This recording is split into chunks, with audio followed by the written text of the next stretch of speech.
wabarakatuh. Perkenalkan, nama saya Muhammad Akamasun, NIM 20123299.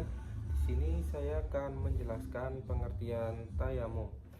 Pengertian tayamum. Tayamum secara bahasa berarti bermaksud atau menuju sesuatu. Sedangkan menurut istilah itu cara bersuci sebagai pengganti wudhu atau mandi wajib dengan menggunakan debu yang suci dikarenakan tidak ada air atau ada halangan menggunakan air. Kita lanjut ke materi selanjutnya, ada sebab-sebab diperbolehkannya tayamum. Yang pertama itu tidak ada air. Jadi di lingkungan sekitar kita itu tidak ada air, maka kita itu diperbolehkan untuk bertayamum. Kemudian itu sedang sakit atau sedang ujur, maka kita diperbolehkan untuk bertayamum. Yang ketiga itu ada cuaca yang sangat dingin. Terus yang keempat ada dalam perjalanan jauh. Jadi ketika kita melakukan perjalanan yang jauh, maka kita diperbolehkan untuk bertayamum. Terus yang kelima itu ada air yang hanya cukup untuk kita minum. Jadi misal kita itu di gunung, yang dimana air itu cuma sisa 1 botol, yang dimana itu hanya cukup untuk kita minum, maka kita diperbolehkan untuk bertayamum.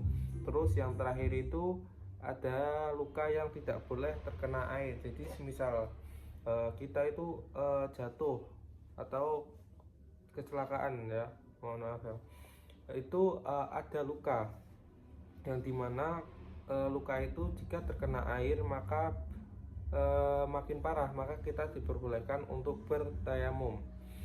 Kemudian kita lanjut ke pembahasan selanjutnya, ada syarat-syarat tayamum. Yang pertama itu sudah masuk waktu sholat. Jadi usahakan ketika kita mau bertayamum itu sudah masuk waktu sholat.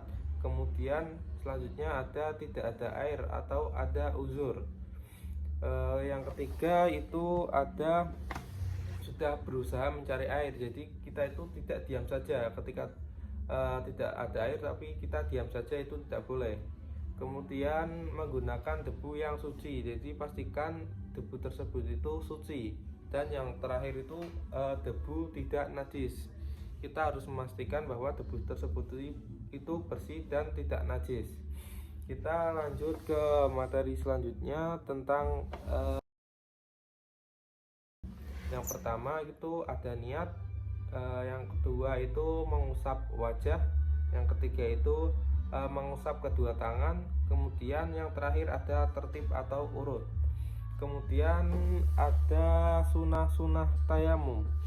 Yang pertama itu mengucap basmalah. Ketika kita akan melakukan tayamum itu disunahkan membaca bismillah. Kemudian itu ada mendahulukan anggota kanan. Ketika kita bertayamum, kita harus mendahulukan anggota badan bagian kanan, kemudian baru anggota bagian kiri. Kemudian mengusap debu itu tidak berlebihan, jadi debunya itu tidak perlu tebal-tebal. Yang kita rasa itu cukup untuk mengusap. Kemudian yang terakhir itu ada usapannya itu rata intinya ya. Jadi usahakan usapan kita itu rata, terkena semua anggota tubuh kita itu yang buat tayamum. Kemudian ada hal-hal yang membatalkan tayamum. Yang pertama itu sama halnya seperti membatalkan wudhu. Yang kemudian ada menemukan air. Jadi semisal kita itu sudah bertayamum kemudian tiba-tiba hujan, maka tayamum kita itu batal. Terus ada hilangnya uzur. Ketika kita udah sembuh atau uzur kita sudah hilang, maka batal pula tayamum kita. Yang terakhir itu ada murtad atau keluar dari Islam. Oke, baik, untuk materi selanjutnya itu ada tata cara tayamum. Yang pertama itu ada niat. Jadi niatnya itu seperti ini. Bismillahirrahmanirrahim. Nawaitu tayammum malistibahati sholati fardhalillahi ta'ala. Kemudian tepukan tangan kita itu ke debu.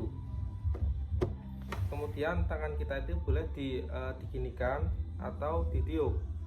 Kemudian usapkan ke wajah. Jadi usahakan usapannya itu rata ya. Di gini. Nah, ini.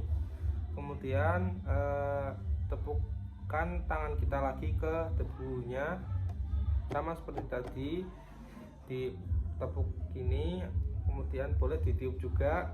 Kemudian usapkan ke kedua tangan kita. Jadi tadi kan sudah ada ya kesunahan tayamum tadi. Jadi bagian kanan dulu. Jadi ngusapnya gini.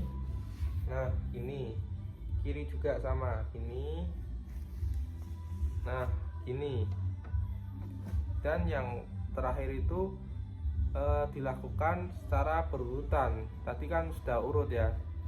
Mungkin itu saja yang bisa saya sampaikan. Kurang lebihnya saya mohon maaf. Apabila ada salah, saya mohon maaf. Assalamualaikum warahmatullahi wabarakatuh.